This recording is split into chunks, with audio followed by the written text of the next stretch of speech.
Nahihiya kang magbenta kasi baka pagtawanan ka ng iba? Ano bang mas mahalaga? Ang kumita ka o ang opinyon ng iba? Kung mas may value sa'yo ang comment ng ibang tao kaysa sa pangarap mo, hindi ka angat sa buhay. Basta legal, moral, ethical, ang ginagawa mo, hindi ka dapat nahihiya. PS, mas nakakahiya na panay reklamo natin sa buhay pero nakahilata naman tayo buong araw. Natatakot ka magsimula ng negosyo kasi baka malugi ka at walang mangyari? Tanong lang, kung hindi ka magsisimula ngayon, may mangyayari ba? Kung wala, ano kinatatakot natin? Simulan mo na ngayon. Malay mo, desisyon mo na ng padang hinihintay para umasenso ka sa buhay. Job agree, naniniwala ako sa'yo. Taon mo to. Ito ang mga tips ko sa mga nahihiyang magbenta.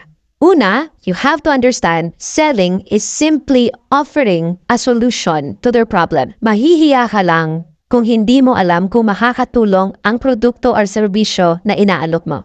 Which will lead me to the second point, know the value of what you offer. The higher the belief sa binibenta mo, mas confident kang mag-offer. Ikatatlo, this is a reality. Hindi lahat bibili, hindi lahat magre-repeat order, at hindi kailangan lahat mag-support sa'yo. Pero, if you persist, assess, and adjust, hindi pwedeng walang bibili. Tara, hanap tayo ng pagkakitaan.